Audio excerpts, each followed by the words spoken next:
And so it came to pass, as a result of this process, that I, George Manawia, your humble servant, took the oath of the office and was sworn in as the 24th President of the Republic of Liberia in the presence of most, if not all of you. I sworn that I will preserve, protect, and defend the Constitution of Liberia. And in this process, I ask the Almighty God to help me to do so to the best of my abilities.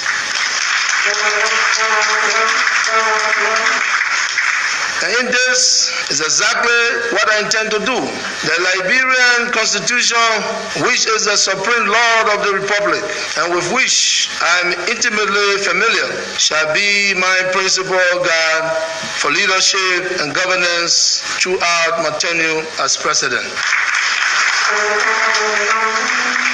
Without pretending to be a constitutional scholar, expert, or lawyer, I found direction as well as inspiration for studying it. I will humbly advise all of you, honorable ladies and gentlemen, and indeed all Liberians, to study your constitution well, for I found it to be the most useful, practical guide for those who govern and for those who are governed. My assumption is that not everyone is familiar with the Constitution as they ought to be. I would now beg your indulgence to allow me to make frequent references to it today as I address you. In some instances, I will read extensively from it. Honorable ladies and gentlemen, what is expected of us who have been elected by our people to govern them? What is really expected of those of us who have been entrusted with the responsibility to lead them?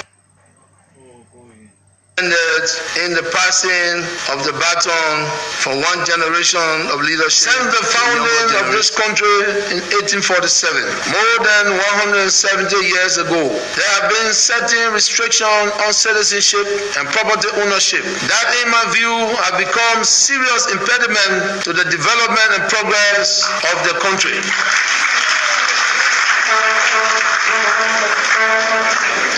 This restriction includes the limitation of citizen only to be black people, the limitation of property ownership exclusively to citizens, and the non-alliance of dual citizenship. The framework of the 1847 Constitution may have every reason and justification to include these restrictions in that historic document in their own words, and I quote, "The great object of forming these colonies being to provide home for the dispersed and oppressed children of Africa, and to regenerate and enlighten this benected continent. None but persons of color shall be admitted to citizenship in this republic." Unquote. They are free slaves for fleeing from the oppressive yoke of slavery imposed upon them by white slave owners. They therefore wanted Liberia to be a refuge and a haven for free men of color, and so they restricted citizenship only to black people. This may have been appropriate for the 19th century and for the threats and conditions that existed at that time.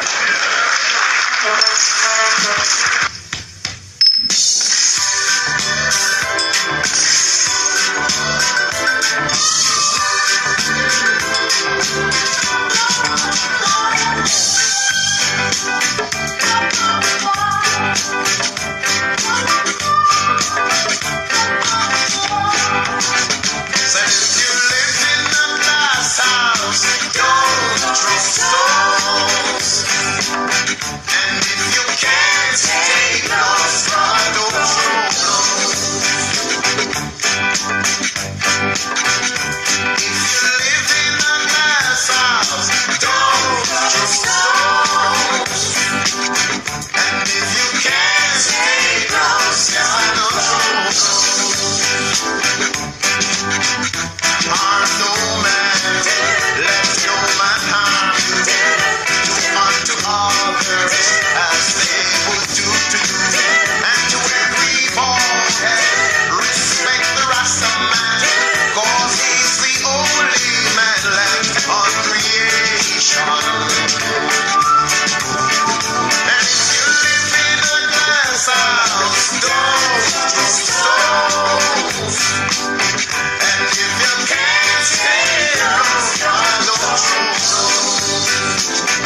so if you are in Bond County,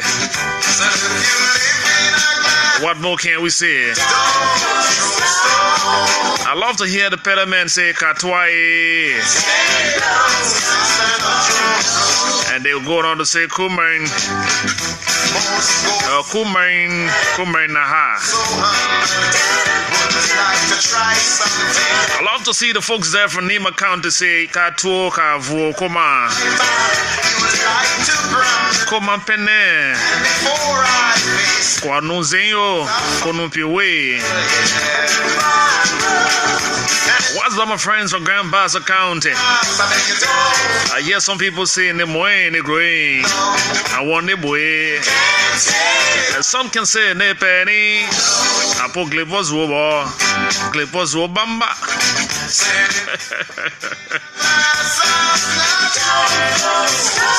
What's up, my friends doing the fasting? I hear some can say Assalamu alaikum. Alaikum salam. The show, the people's show, that afternoon, another day, another presentation.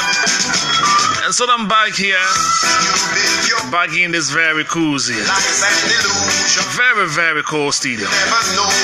Every time we are together, we are here for one purpose. And the reason is because we got LIBERIA in common. It is not about your garden. It is not about your farm. It is not about your personal property. We're talking in general. We're talking about a country. And this is our only patrimony. This is one thing holding us together. From Cape Palmons to Cape Moserado. From Monima to Monwoodgizi. From Lake Tila to the Blue Lake of Bond County. Wherever you are, it is always my pleasing pleasure to welcome you to the conversation here on OKFM 99.5. We talk and we talk. We talk the issues. We talk the country. We talk everything worth talking. And so every time I'm back here on the radio, I feel energized.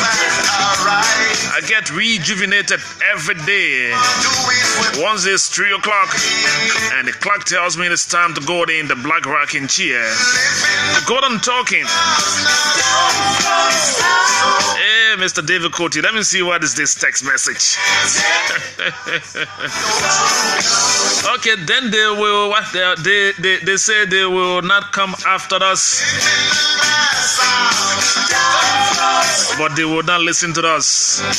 The kind words of Clark Tumedon yesterday, it is a major quote, and I will follow in this one with keen interest. A beautiful afternoon, folks. Today we are back again, back here in the Glass House to talk about our country, to talk everything. Welcome to the show.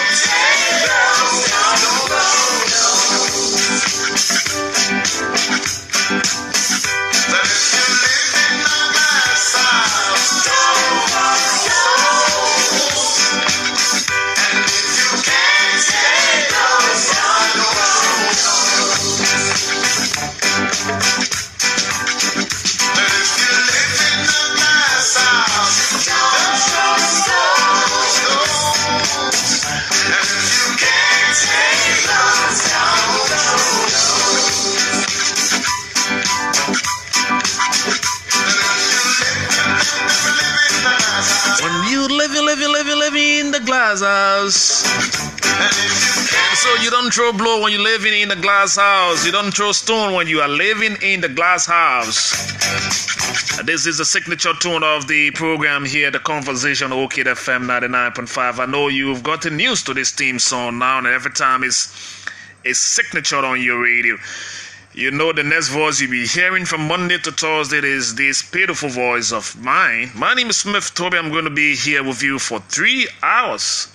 Sitting here and just talking and talking and talking and talking. I enjoy this so much that even if I'm not here, I'm sick in my body. That I feel that something is missing. And so once it's about this time of the day, and then I'm ready to come and contribute to the growth of our country, the way that I love to do it, giving back to the nation and people, talking issues relating to the country is always a duty, call to order. And I'm always grateful to God for giving me the strength and giving all of us life to be here and individually give our contribution back to this country.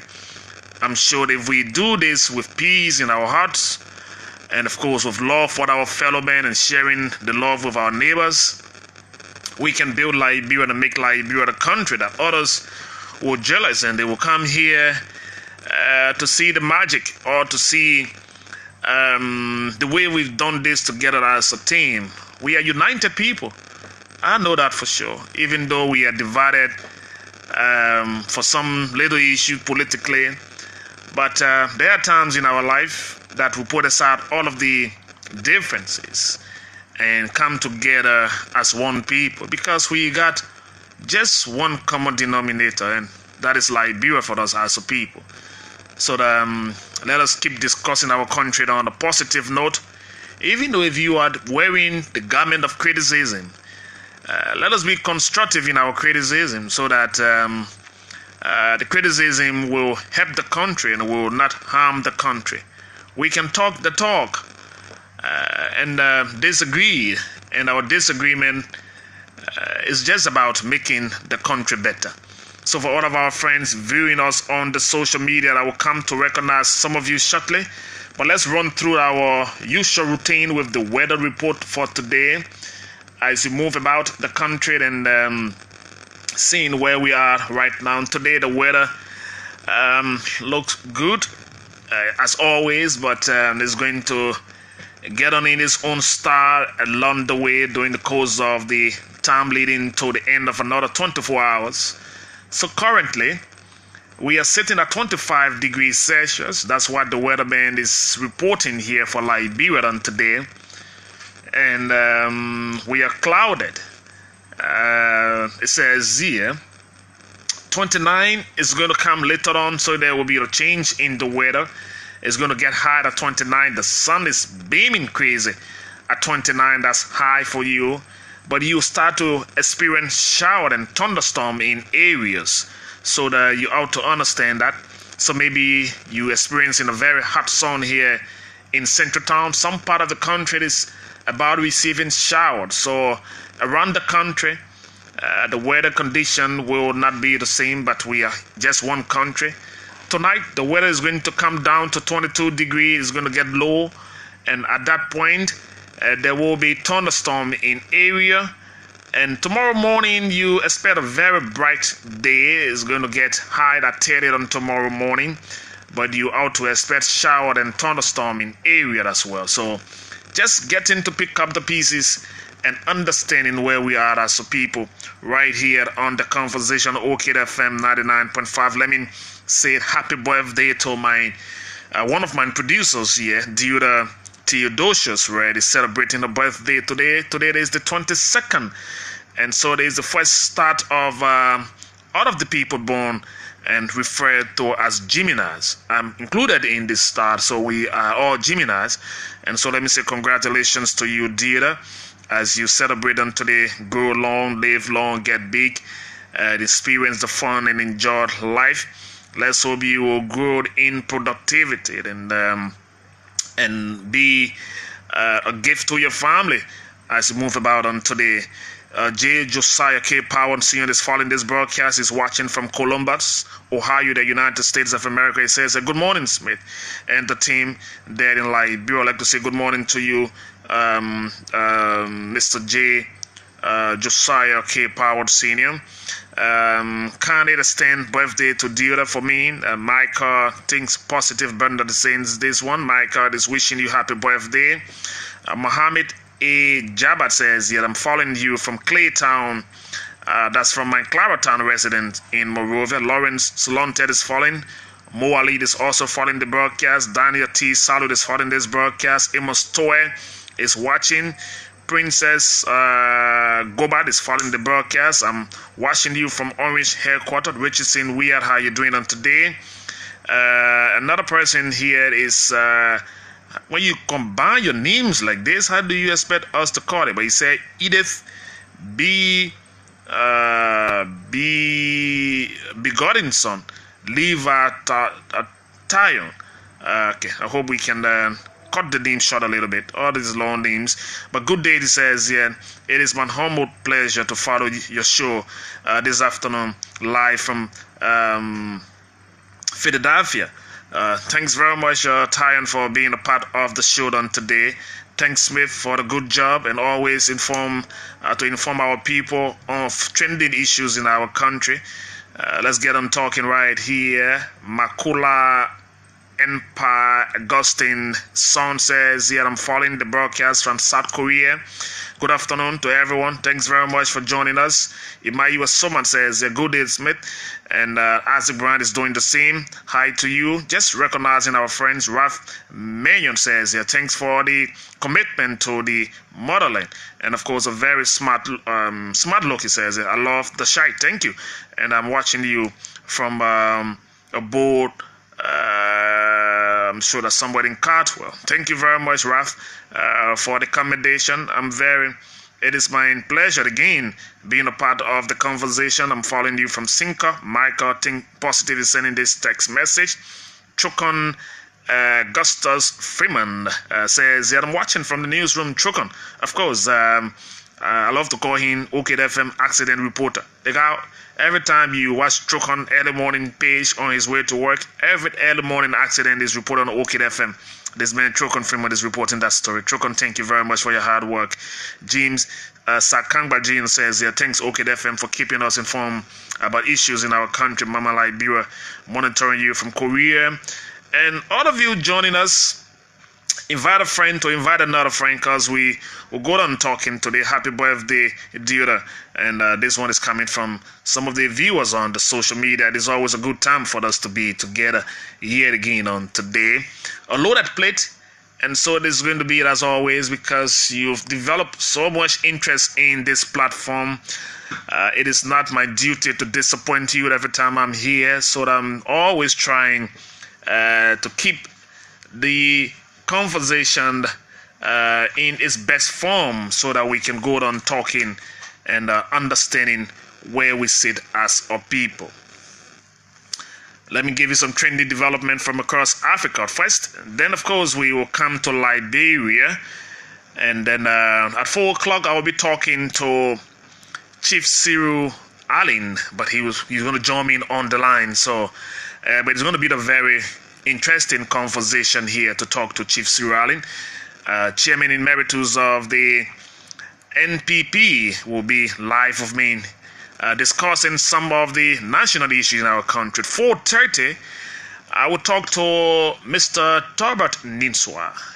The name Torbert Ninswa is not a strange name. We'll be talking some of the issue health related with the news of Ebola in the DR Congo and Lassa fever here in Liberia.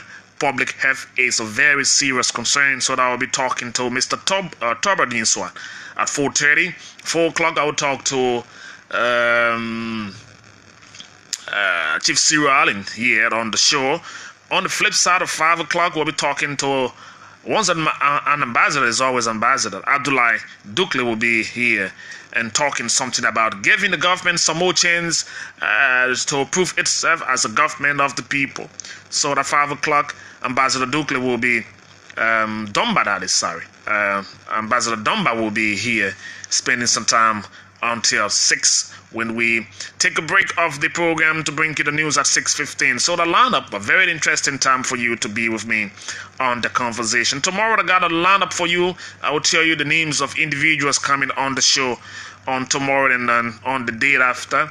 Very interesting lineup for this week. But let's check around Africa. The time check is just 19 minutes after 3 o'clock. We've just gone 19 minutes into your show. Stay interested in picking up the pieces from the Democratic Republic of the Congo. Now, my latest information is that 2 more Ebola deaths recorded. Health officials in the DR Congo say 2 more people have died from the Ebola virus. They've been reporting this to the Reuters news agency. The fatalities were recorded in the north city of Bindaka, and a nurse died in the village of Bakuru, where the outbreak was first detected. Health officials in that country are reporting. So people that stay losing their lives to Ebola there in the DR Congo. 7 new cases has been confirmed. Health workers began an immunization campaign on yesterday and Monday in an attempt to halt the spread of the deadly Ebola virus. At least 28 people are now believed to have died in the current outbreak in the Democratic Republic of the Congo. A very serious situation. The world is watching, even though the WHO has said it is not an public health emergency at this point, but they are still recording death of people in the Democratic Republic of the Congo. Tracing some more information from across Africa, few minutes sometime today, there was this news about shooting in Burkina Faso, the capital. Of course, the suburb. The BBC was reporting this development sometime today. African News was talking about this at 3 o'clock this morning, local time in Burkina Faso, 3 o'clock GMT in eastern suburb of Burkina Faso, the capital, Ouagadougou. Security sources have told the BBC that police were called to a house after residents reported suspicious activities around that community.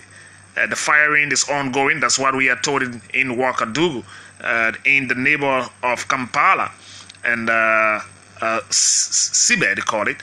The reporter for the BBC said the situation is confusing, and so we are keeping our eyes on that development coming out of Burkina Faso. A very strange situation taking place there, and of course the neighbors in one of the communities alarmed this morning at 3 o'clock local time or 3 o'clock local time, and of course the police are going in to see the situation, and they came on fire, and there's a developing story coming out of Burkina Faso. A very confusing situation, so let us keep our eyes on that development as a break from Burkina Faso. Moving on to Guinea right now, because the Guinean president Alpha Condé has appointed Ibrahim Kassory Fofana as the country's new prime minister amid heightening political tension in that country. Mr. Fofana, an economist, replaces Mamadi Oyula, who resigned last week along with his government. Analysts said he would need to relaunch the economy and, of course, diffuse tension following local election, which the opposition said were marred by fraud and rioting. Mr. Fofana, an ally of the president, will also face security or face scrutiny from critics who think Mr. Condé intend to change the constitution to remain in power. So that development is coming out of Guinea on today. We need to keep our eyes on that development as well. One more stop from somewhere in Africa, and then of course we'll come back to our sweet land of liberty, Liberia. I was following a report on the BBC by Mary Harper, and of course the BBC World Service is once again reporting about another situation in the DR Congo, Democratic Republic of Congo. Says that 10 people have been killed in an insurgent attack in the east of the DR Congo. So while they are fighting Ebola and trying to contain Ebola in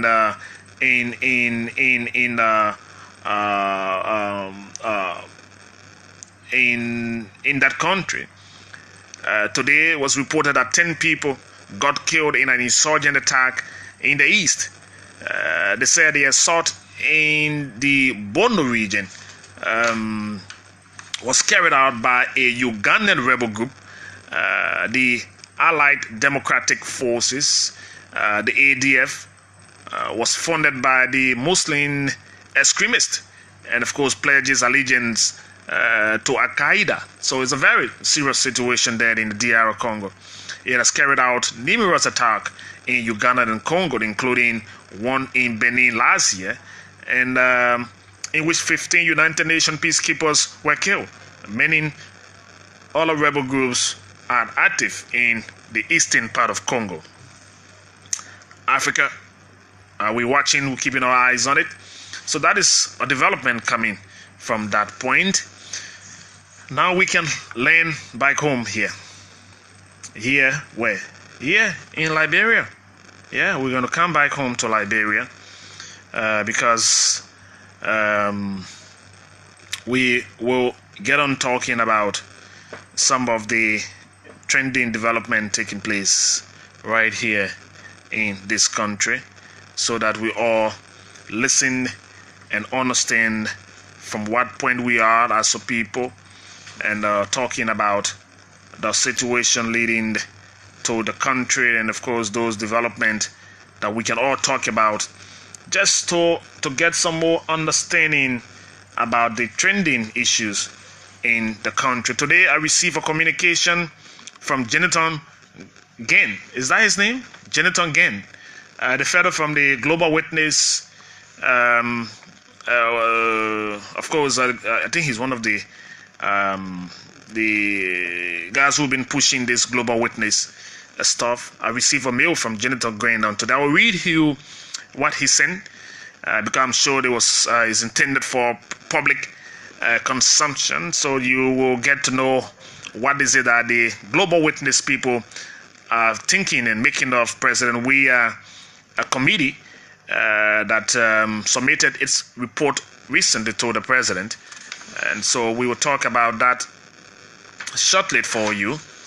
But the Minister of Finance and Development Planning, I'm sure this government is having some little headache somewhere in terms of getting some things going the way Liberians expect it to go. And so every time there's a discussion from the government and of course the people listen. I'm going back to Grand Bassa County. You know, a lot happened during the cabinet retreat in Grand Bassa. And one of the issues that came out of that cabinet meeting that we did not talk about on yesterday is the statement from the Minister of Finance, Samuel Toby, who told a gathering of cabinet ministers in Grand Bassa that it will cost the government $3.2 billion to effectively carry out its development drive. And we've been seeing snapshots coming out of Grand Bassa, but I think this one should be very, very concerning to the people of this country. The issue of the government targeting her own priority and issues relating to development of the country. So the minister said to the gathering in Grand Bassa that $3.2 billion to effectively carry out its developmental drive, which of course many critics of the government or people who've been analyzing this from the Minister of Finance, they've been putting it in their own way. But the minister at the same time reiterated the numerous challenges, and this government has talked about challenges time without numbers now in raising revenue to adequately address these developmental programs. So if the issue of raising the money will be a very major problem or challenge for the government, and they've set the priority for developmental program between $3.2 billion. And of course the president in his inaugural message, you remember, that stated that Liberia is in one of her worst economic situation. President Weah said that at his inaugural message, worst economic situation. With that, of course, it's been a claim and counterclaim on where we sit in the economy or with the economy of our country. Unfortunately, following that statement from President Weah at his inaugural message or address to the nation, former President Ellen Johnson Sirleaf detested the concern and, of course, announcing that a billion was left in the nation reserve with the tense economic situation. The Liberian government has been making moves outside to acquire more loan in sorting some of these campaign promises. You remember the government made a lot of promises to the people. Something is coming online, but it's like the promises made by the government before the election will be some of the issues that Liberians will hold the president and this government to account for. Already over 536 million from the Eton Foundation in Singapore. A private firm is now before the legislature for rectification. That is very key. The government said this will enhance her promise to develop southeastern roads, prioritize issues relating to what they promised to citizens of that region who overwhelmingly voted for the government of the day. At the same time, the president has also embarked on what is now coined and referred at as the 14 Military Hospital, which has come on a huge criticism from some Liberians, taking into consideration the somewhat force of our army and, of course, the several challenges faced with the existing hospitals in the country. So it's been issued of what is going on with the government, what is it that they intend to do. But if the government herself is setting out her priority in terms of development as high as 3.2 billion, and of course they are also talking about the numerous challenges and the way they intend to generate funding for that, and the criticism and the things they promise the Liberian people. The Minister of Finance statement in Grand Bassa County has sent mixed signal out there, very huge signal, mixed signal of the government development agenda, not the government development agenda, looking at the way the government intend to move, with the development, commemorating with the actual revenue generation. So if the government is thinking about generating revenue and setting her agenda for development as hard as 3.2 billion, it's sending a lot of mixed signal out there. I've heard people talk about this in different form. There's been different views attached and expressed about this. The actual revenue generation, which remains a very huge challenge for the government of President George Weah.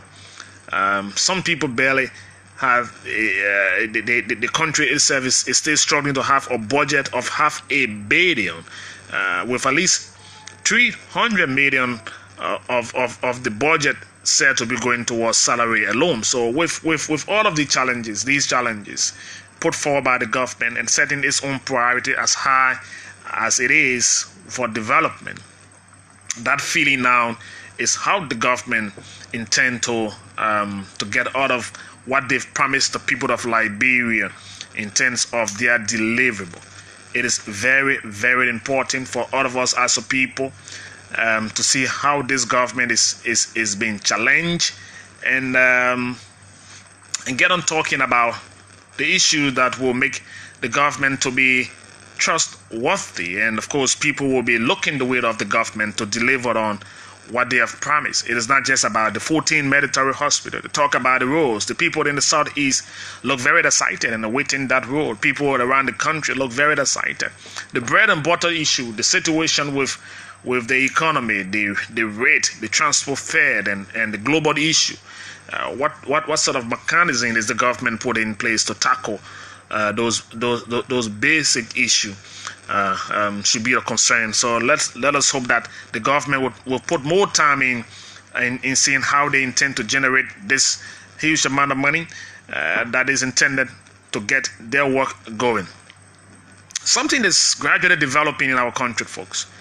I remember in the days of former President Ellen Johnson Sirleaf, some people would talk to the airwave and to talk against government, and the president of the day called them Nazi minority.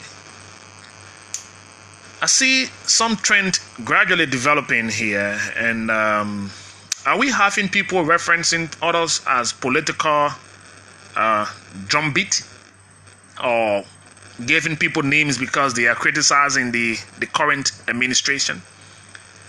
Even though in my thinking, as I said on yesterday during my interview, I'm sure it was with Toby, that I referenced this, that this government is taking more criticism. The sophistication from the opposition looks very, very high against this government. There are people out there who talk a lot about the government. Everything that's out of this government, whether it's with individuals within the government, it's either been criticized or it's been talked about. I'm not sure people who are talking about the operation of the government wants this government to fail. They are raising the issue so that some of the people who are having the first experience at some of the workplaces and to put them in check so that they can work and deliver properly. And if people take others to be stayed in a campaign mood, today no one takes the political highway without being branded. So even if I sit here and express my view, somebody will tell me, say, I'm an opposition journalist. If somebody call in and express their view, they will tell that person that they are in a campaign mood. If people sit and want to write a checkpoint, you've been branded with different names. So if people were considered to be no say minority than yesterday, and at this time of our new government and new development agenda in our country, if people will still be stuck in campaign mood, how much anticipated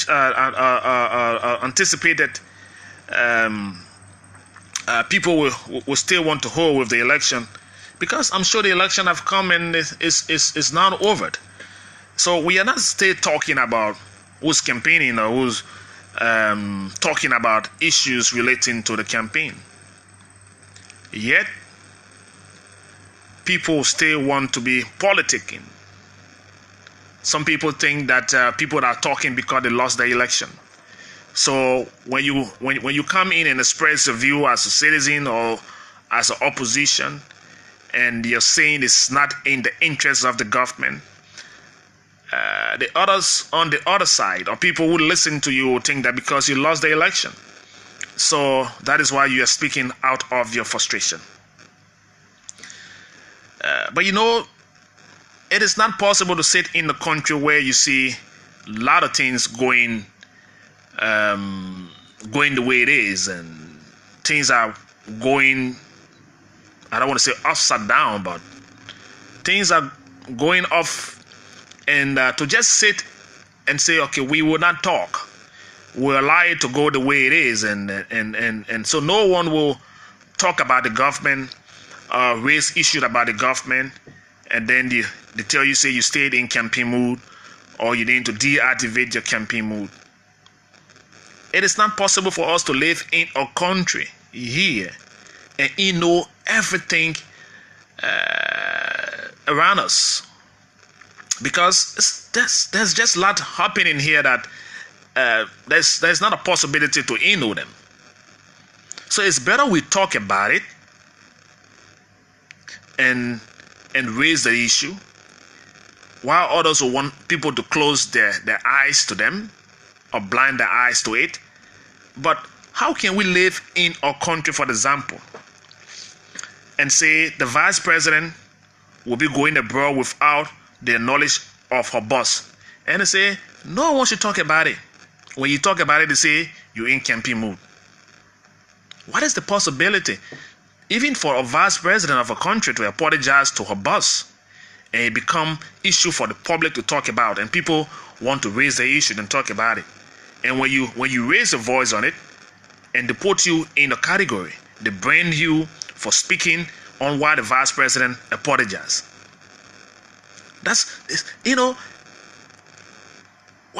I'm thinking about the possibility to just allow everything to happen and nobody to say anything about what has happened in the country or what is going on. So we take everything as it is and clap and cheer and celebrate. So should we just sit here and know everything and say yes, it's going well? No, I'm not sure it's going to work that way.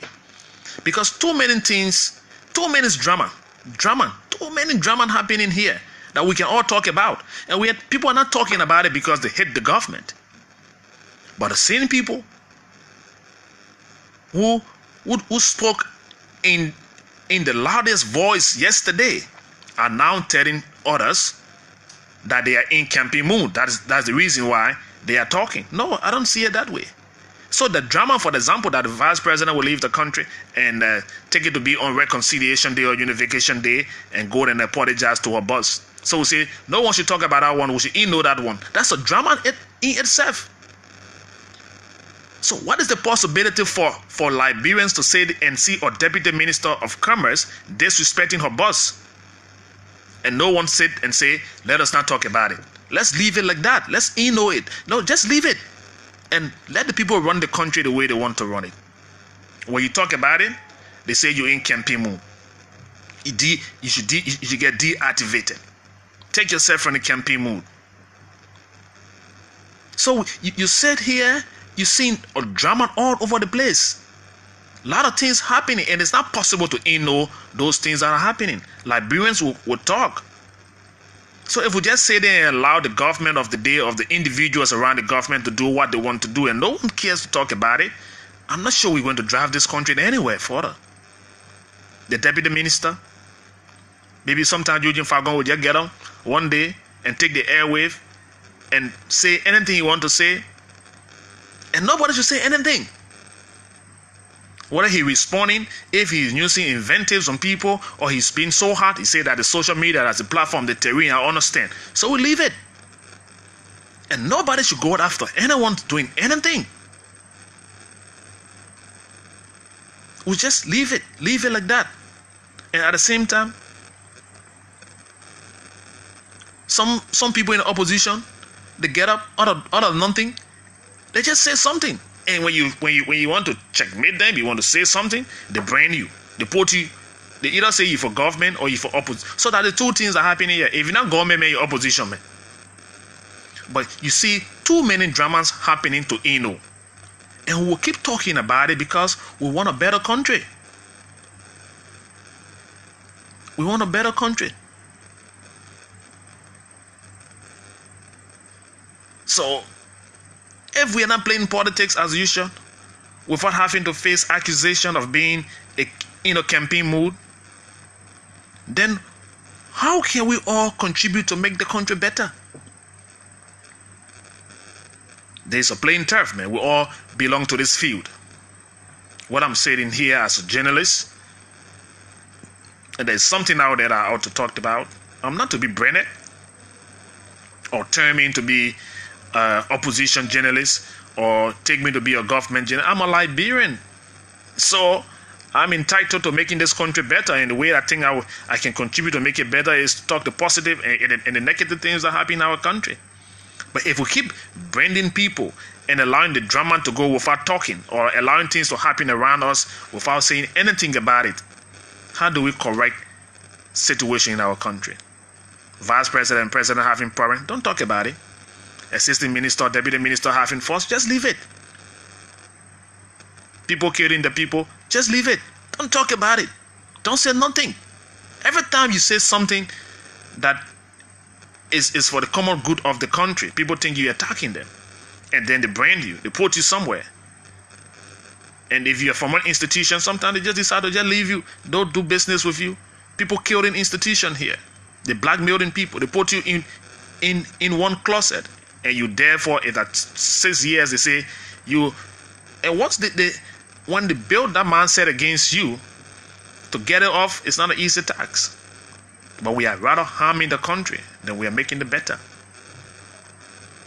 So I just thought to raise that little concern of mine, so that people who follow the government and think that people stay in the mood and they say you're in campaign mode, we're just talking. Folks, before I come to the communication from Jonathan Grand of the Global Witness, I know you're waiting for that communication. I'll read it for you before I go to the lines. 4 o'clock, I will talk to Chief Cyril Allen. You'll be waiting. There's a lot of, I don't want to call it strange security measure, but strange activities taking place around security in our country. For me, I'm a very scary guy. And every time I see unusual things around security, without, I know security people will not inform you when they are on their OPS, they call it. But it's equally very concerning that people, you can't just wake up in the morning and boom, you're into one security check. The last time the police were removing things from people's vehicles, the police have started to provide security for our Muslim brothers and sisters. They know what is going on in the terrain and what the informations are.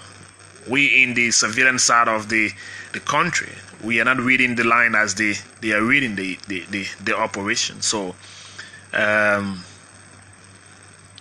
but even in commercial vehicles, for those of you who can just sit in car and just be talking. Something very strange happened today. And I've tried to place calls around to find out whether this is a mandate from the police, not the police, from the Special Security Service or from our security apparatus. Are they deploying people into private taxis, or are people now being arrested in vehicles because they're talking against the government? So today, something happened. Even though I drove around the Capitol building today, I went through a very strange security check. Yeah, all vehicles entering the Capitol, you had to open your boot. You get down, they check the car before you enter the grounds of the Capitol building. When you're driving into the executive mansion side, they got the security detectors and every different thing they got there. They will check your vehicle, which is good. That's the work of the security. They are working, and if they are doing it just because they want to show us they got some new equipment in town, or they got some sophistication they want to show to the public, that is equally good. But for somebody to be pulled out of a vehicle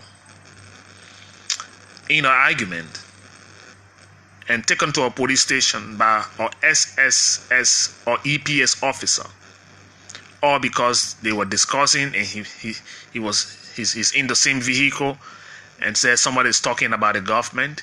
Every day people criticizing this government, and that they are now putting people, they got some new technique. They will put people in commercial vehicles. They'll be arresting people. So when the guy said this thing, I said, are you kidding me? Are you serious about what you saying here?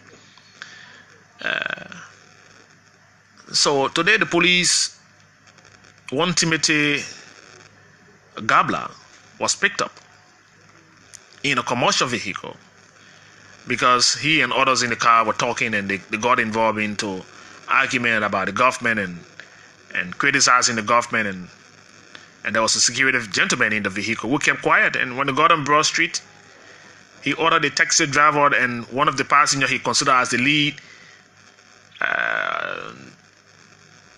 to get arrested. The police officer that carried out the arrest, name is Officer Salif Brahma, or Blama they call him. They took the vehicle and the officer to the gentleman to the Liberia National Police Headquarters based on the instruction of the SS guy named Chokon. I didn't get his full name on that one. And they kept the driver and the young man there for hours, all because they were talking about the government and criticizing the government. A lot of strange things seem to be happening. I'm not sure the authority will sanction this. And the reason why I'm raising this, so that if it is not sanctioned by the authority, they should rather talk to their officers. That yes, people will talk. People will disagree with things happening in the country. But for officers, security people to start taking people off vehicle and taking them to police central because they are expressing their dissatisfaction about the government. I think for me today that was very wrong. They kept those two guys at the police station for almost 3-4 hours, and later on, out of nothing, they told them to leave. That is not the way to go. If we are having serious security concern and there is an issue of national concern, let the security people say it so that we all can be very, very, very, very careful. It makes no sense because somebody criticizes you or says something about your president or about the presidency, and they've been picked up. Okay, so if that action weren't sanctioned by the Liberia National Police or the EPS, then please try to talk to your officers riding commercial vehicles to be careful how they treat people that are dissatisfied or expressing their view about the government. Today, I got a mail from Global Witness. I'm sure it's out in the media. I got a copy of this. Jonathan Gent sent this mail, and the Global Witness situation. It is a very serious situation. We have all been keeping our eyes on this Global Witness development and seeing that the country go out to prosecute those who were allegedly involved in that Block 13 oil deal. So since the coming in of this government and the communication from Global Witness indicting some government people in the Global Witness deal, and the President initially set up a committee, and that committee did some work. At the start of the committee, the head of the committee, the Justice Minister, recused himself from that committee, so it was restructured. And recently, the committee submitted a report to the President. And I'm sure since that report, we are yet to see the report and hear what the recommendations in that report says to the President. But the team at Global Witness, they are concerned. So I'm sure that is why they send out communications to the media. And I'm one of those who received this mail today from Jonathan Gent. And I will read for you what he said. And I'm sure this is concerned, commending the government of President Weah. So, Liberia President George Weah promises accountability in Exxon Block 13 oil deal. The 2013 approval of the deal was marked by $200,000 worth of bonus payment to President George Weah to hold accountable and to have broken the law during the 2013 approval of the sale of oil Block 13 to Exxon. The President pledge came after he received a report from the Special Presidential Review Committee, which was tasked with investigating the Exxon deal. In the communication, it says, in March, Global Witness published, catch me if you can, says here, describe how the oil block was tainted by corruption. President Weah is equally keen on this corruption issue.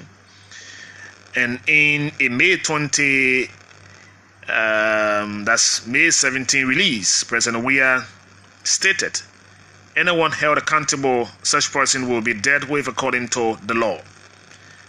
It is promising to hear that President Weah is taking the investigation into the 2013 Exxon deal seriously, said Jonathan Gent, senior campaigner at Global Witness, in a communication. A copy that is in my possession says, we urge him to ensure those who broke the law are held to account, whether they are government officials or company representatives.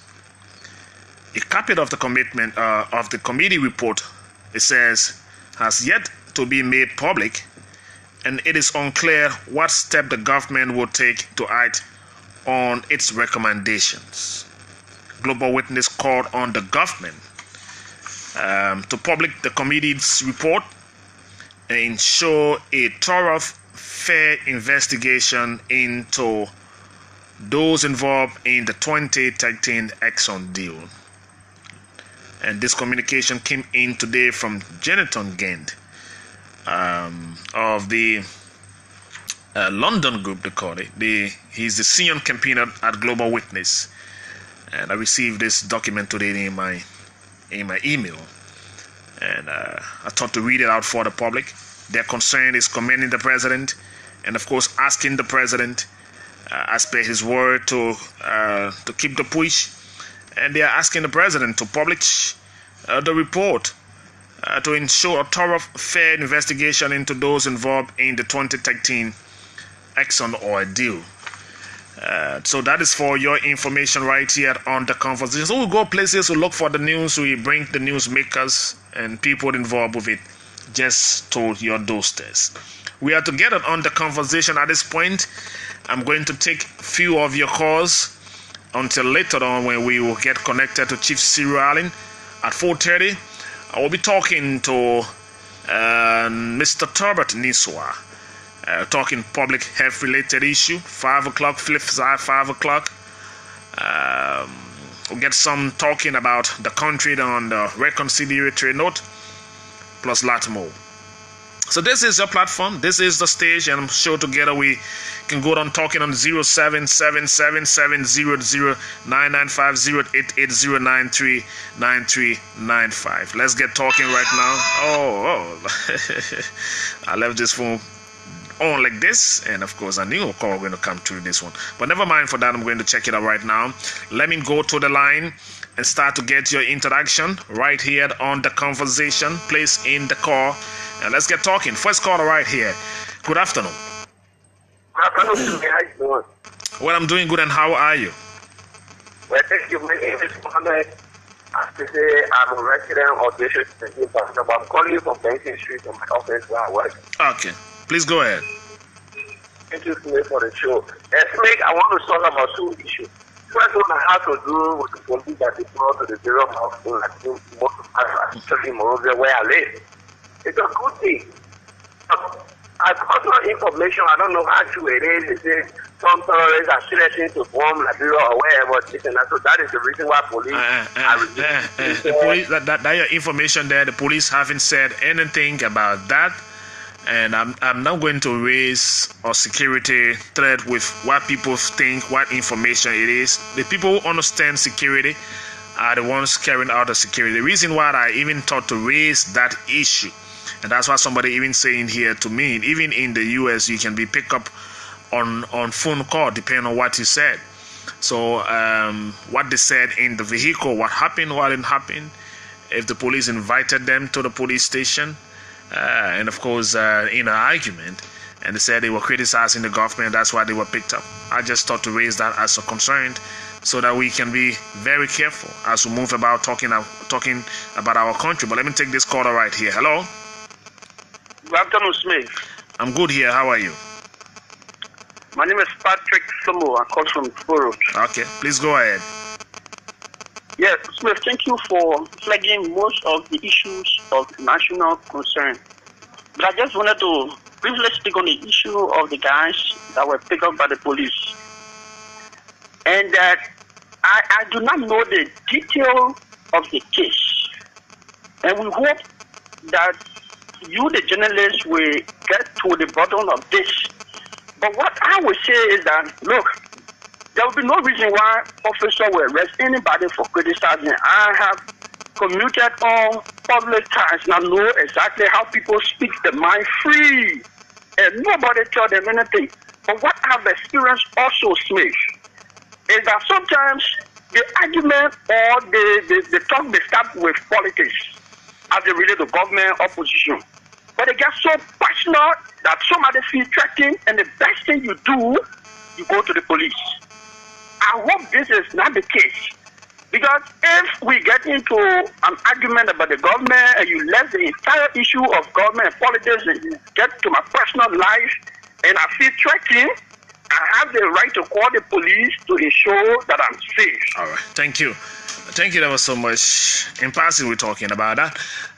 I'll take 5 more of your calls. I need to go on the line to talk to Chief Cyril Ali. I'm sure he's waiting my call. Let me just take 5 more calls right now. Let's call out on this line. Can you please move away from your monitor? How are you? Yeah, never mind.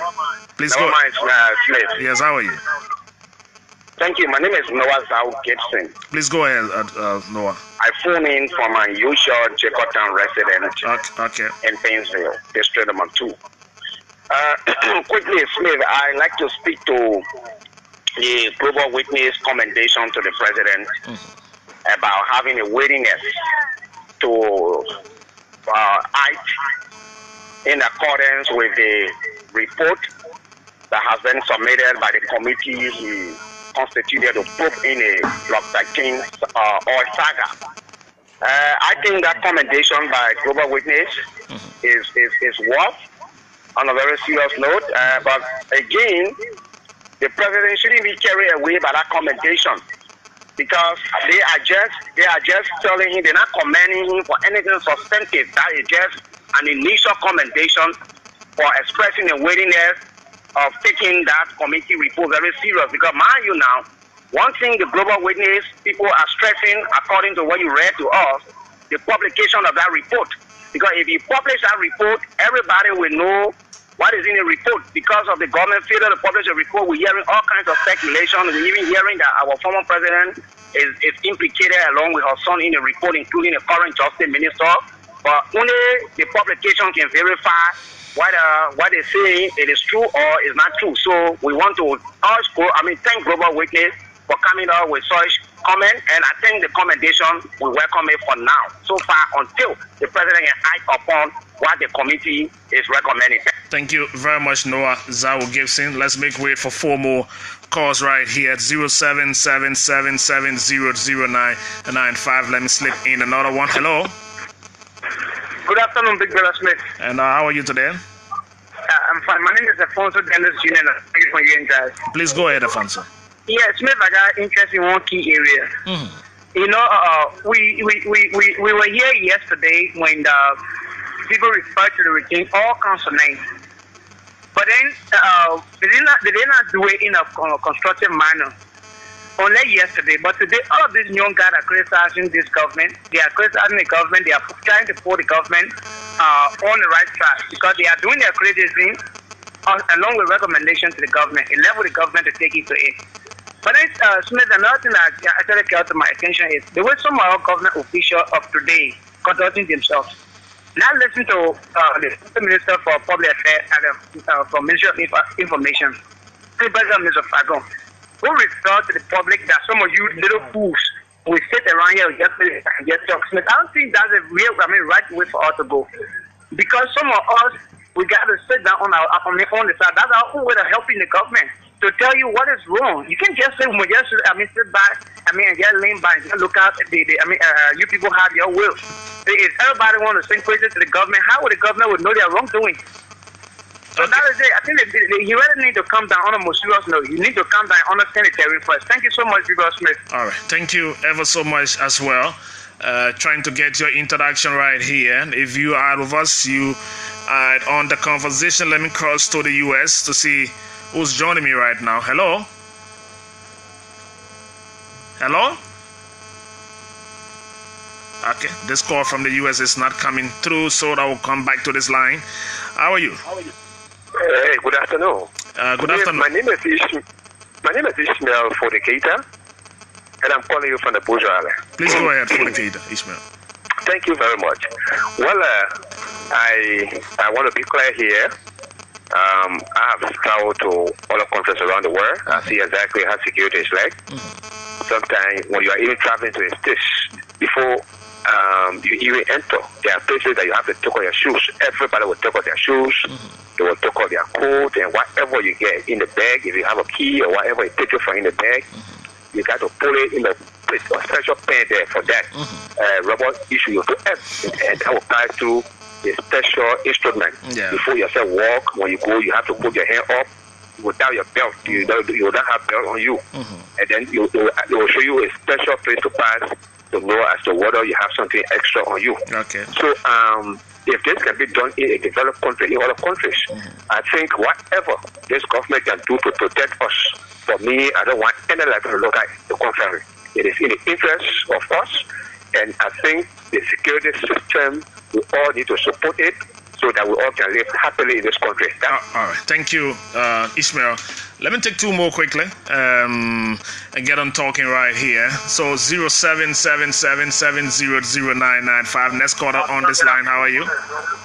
Yeah, good afternoon, Mr. Toby. Yes, good afternoon to you, sir.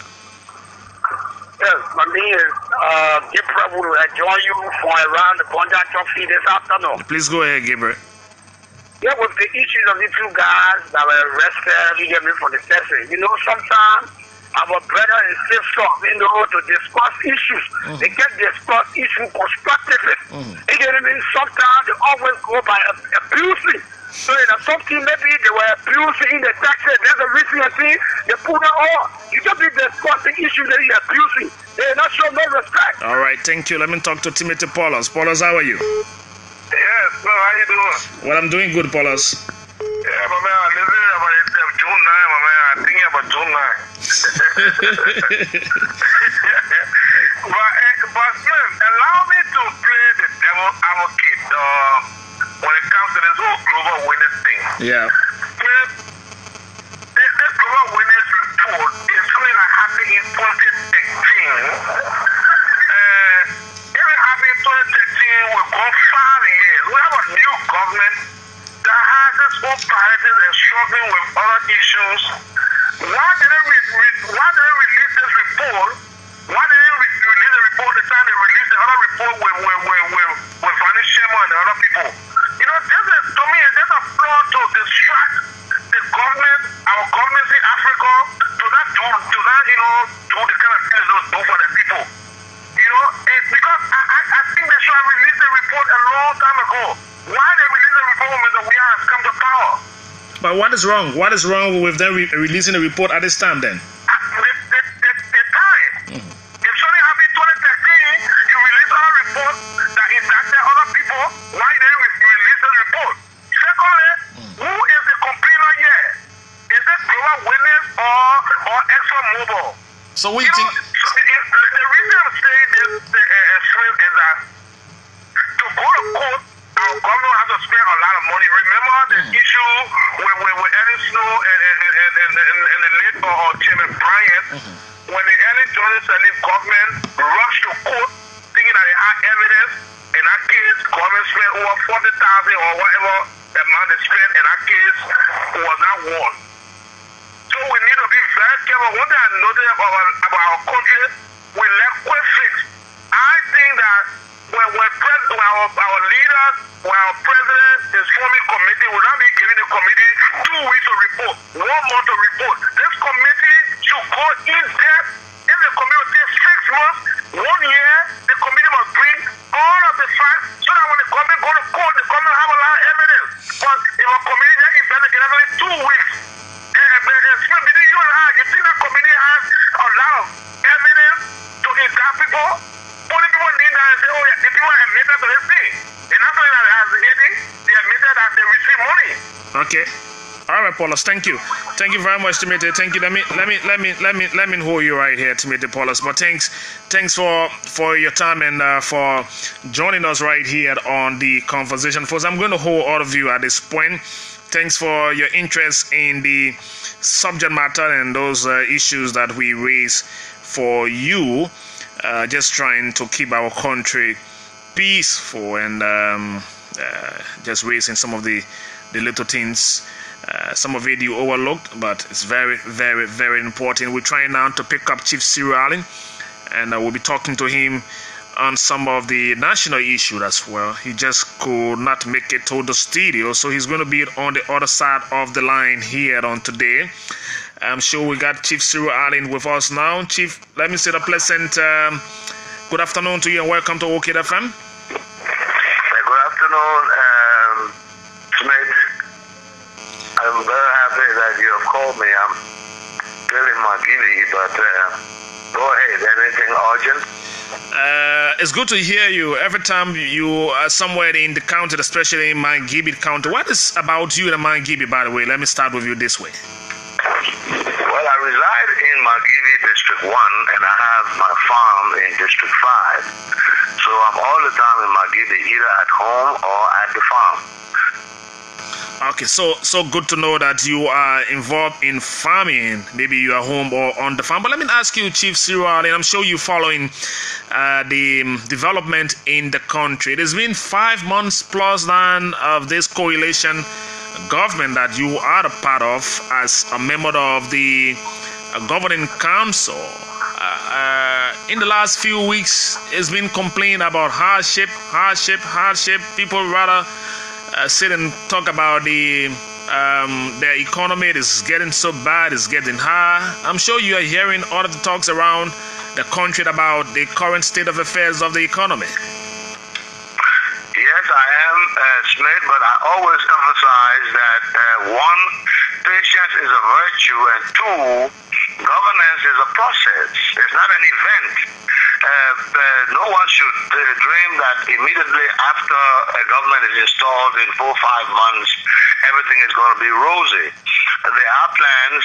They have to plan and structure things, international cooperation, bilateral agreements, and everything, and consideration primarily for the system in Liberia with taxation and all that to ensure that that is reduced. If that is considerably reduced, then evidently the things would flow through, but it is quite still high with this ATM terminal and other things.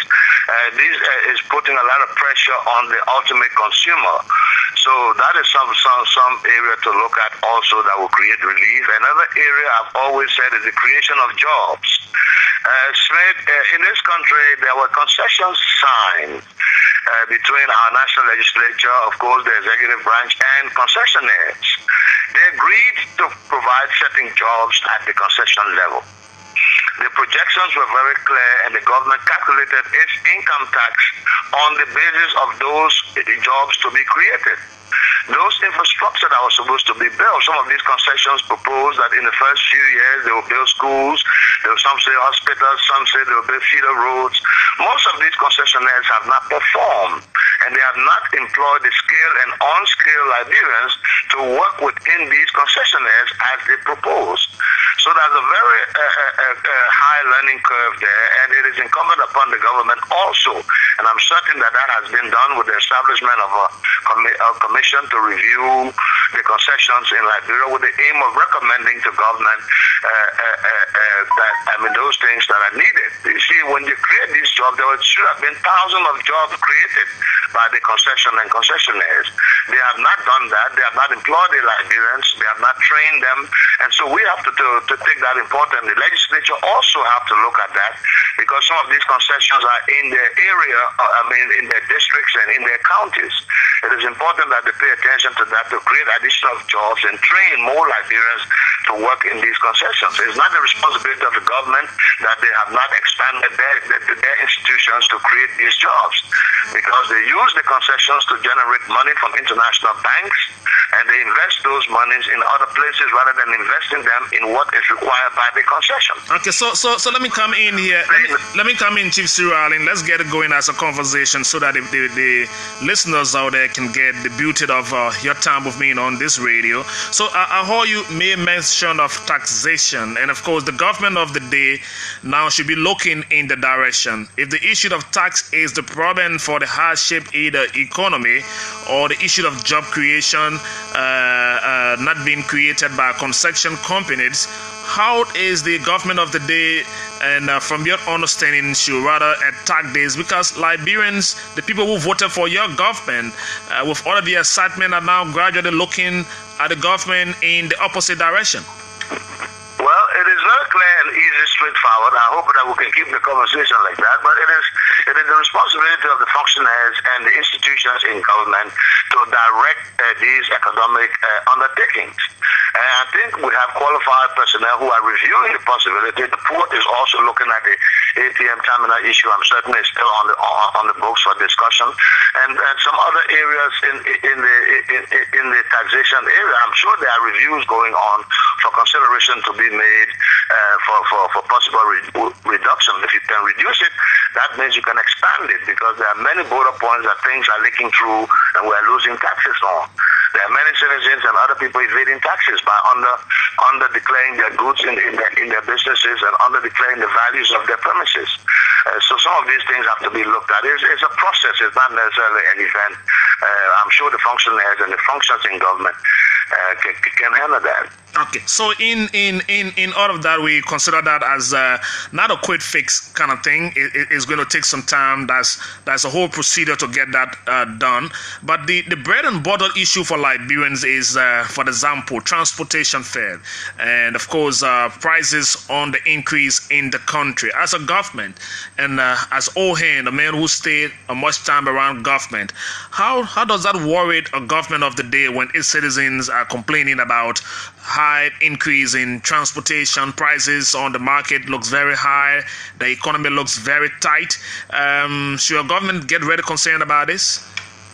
Well, yes, because it is easy for the government to put the institutions, the refinery, LPRC, the Ministry of Transport, the Ministry of Commerce, and maybe Finance, and along with the transportation owners in a discussion, and then negotiate something that will be for the benefit of the Liberian people. That is how institutions of government work, and that's what we're recommending. So if you say you are recommending, how do you go about doing this? Do you do that to the government of the day or to the heads of the various institutions?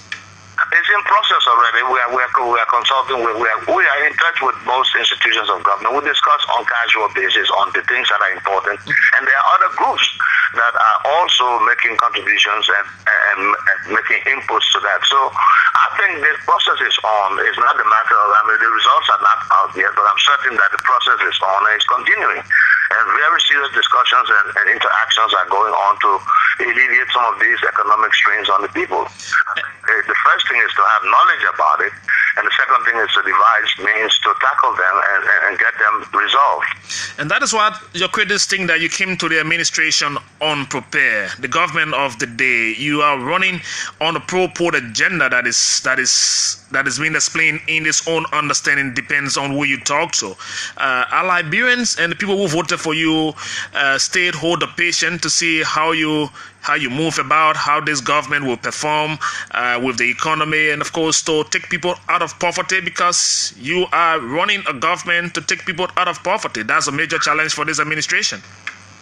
Let me deal with that in two segments. Please do. The first one is that I resent the idea of anyone would be naive if the dream they should wake up and apologize that the three political parties who have been in the political process for the past 15 years, 16 years, with quality human resources from all areas of government, the legislature, the executive, and other walks of life, private businessmen and entrepreneurs, get together and form a political party, a coalition that wins a democratic process.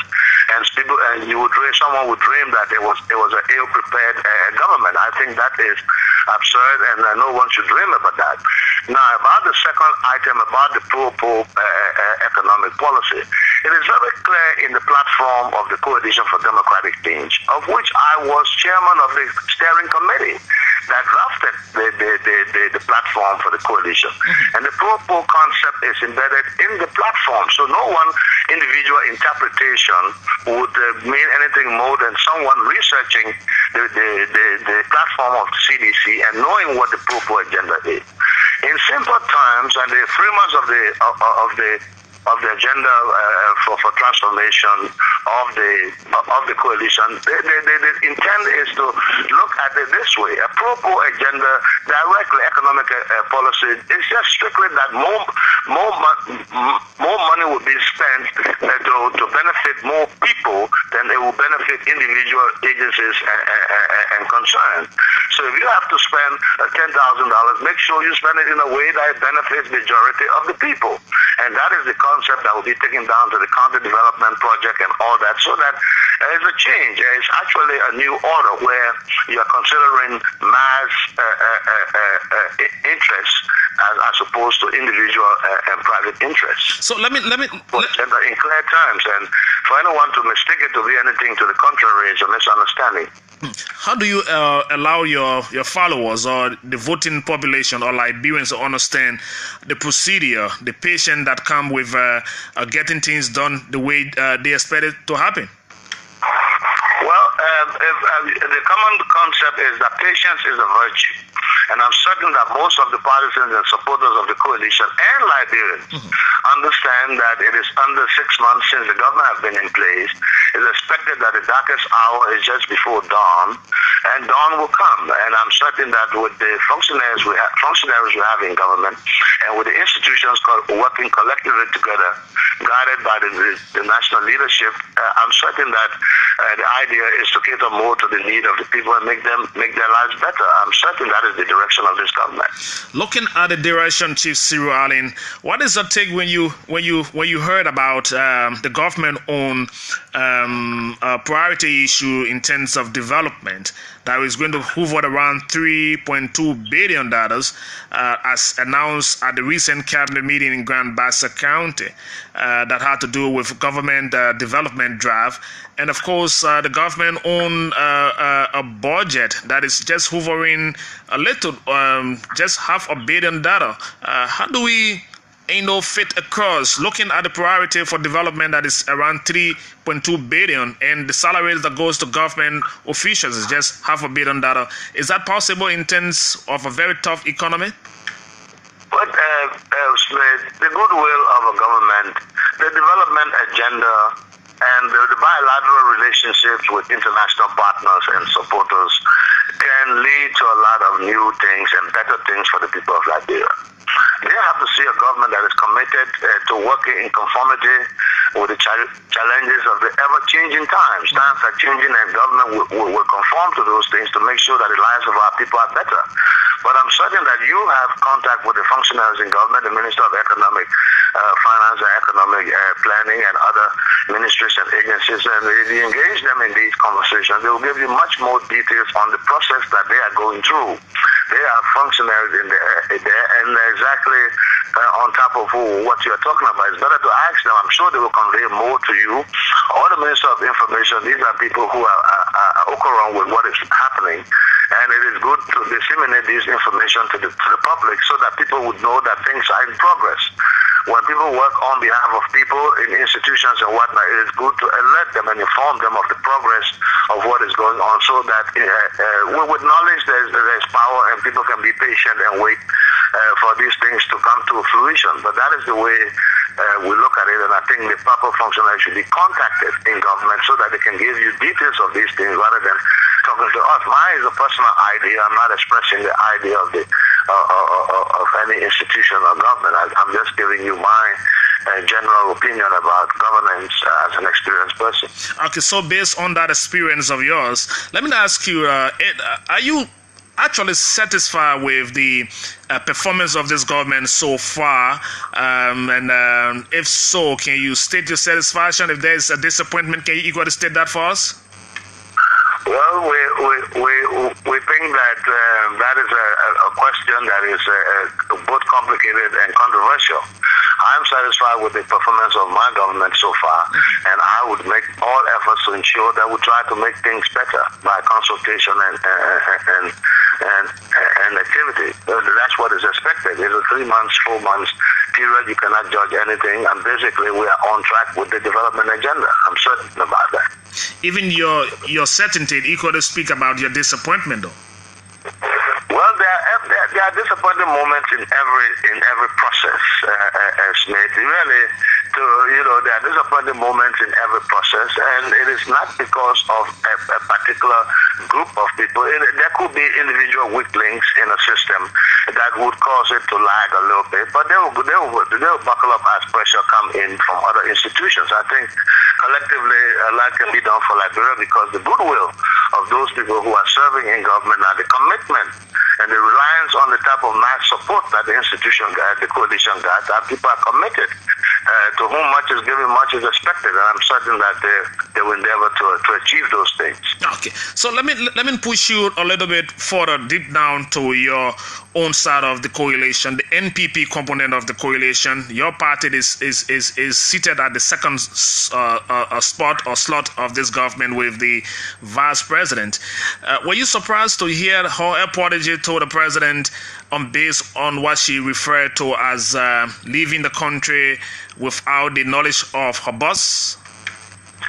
Well, that is another controversial and crucial question, but it is good that when people to say I'm sorry and move ahead, that is the formula for peace and tranquility and a smooth working relationship. So I applaud her effort, her bravery in doing that. Also, we have to, like I always say, we have to be governed by those constraints. Particularly, we are under oath to respect our Constitution, and those things that are enshrined should be complied with. So whenever there's a human error, there's an error for any reason, I think it is a wise thing to apologize and make sure that we proceed and move ahead. It's been the fundamental way of international interaction between persons and between state and government. So I don't think it's an unfair thing to do. I think it was a realistic thing. You don't see it as a situation developing that is going to bring further division in the coalition? No, I don't think so. It's not at that grave. I mean, it's not a situation that is completely out of hand. I'm certain that the president would handle that matter. It's been handled, I think, to a certain extent, and there will continue to be a cordial relationship working there. There's no choice. The vice president is a nominal position, and so I'm certain that the vice president will have experience in the Senate over the past 10 years would understand that different and has understood it and is working in line with that. Believing what the vice president said, that yes, owing to the fact that she's being a senator and she felt she was stayed in that senatorial mood as a senator, and of course talking about it on the date of national unification, should that seal it and put it under the carpet and the nation can move forward from that point? Well, the first thing is this. The administrative errors are very straightforward. The vice president was invited to these countries as head of a woman group, and the protocol should leave her at that level. When they begin to welcome the vice president as the vice president of Liberia, then it becomes something else. So people have to understand these complexities and complications in dealing with international politics. That is part of it. So I think it's the right thing to do to apologize for the act and then proceed along with peacefully. That is what is happening. People get a lot of misconceptions and false impression and lead to a division in system. But I think that the coalition is together as one body. It's one group of people, one common objective. Is to make the lives of Liberians better, and alleviate some of this pressure on the citizenry and improve the skills of Liberians. So I think with that common objective in mind, stability and peace is essential, and that is prevailing. I see harmony prevailing. Yeah, there are dissatisfaction between and amongst individual partisans and parties for various and varying reasons, but that is the complication of a coalition, and we'll have to deal with that with time. Okay, Chief Siralin, let's take another step and let me see how close you are following the discussion surrounding the budget. The first budget of this government is the 2018-2019 draft budget. It is now under scrutiny at the National Legislature. You've been reading the figures. Some feel that budget is not pro-poor. It is not pro-poor friendly. It is rather strategically a place, and monies are going places where it will not be audited. What's the reading about the budget submitted, the draft budget submitted to the National Legislature? Well, that is another issue. It is actually being reviewed by the National Legislature, so I think it's good to reserve your comment, because the National Legislature is a broad section of people that represent all sectors of our society, and they are also majority of them are supporters of the pro-poor economic agenda. So I'm certain that in their deliberation, consideration will be given to those areas that will benefit more people in Liberia, and I'm certain that it will come out as a budget that will be palatable to the Liberian people and be in the benefit of the majority of the people. So I'm certain about that. So let's wait and see that happen. What sort of scrutiny do you expect the National Legislature to give your budget? Oh, sorry, we lost Chief Cyril Allen at that point, but never mind. I'm going to reconnect with him for the next few minutes before we let him go out finally. We ought to talk about the NPP side of it now. He's returning the call right here. Chief Cyril, you had to drop the line like it did, but let's return to this conversation. Are you back with me? Please go ahead, sir. Yes, I had to call back because the line dropped, but you were in speech when the phone went out. Yes, I was asking in terms of your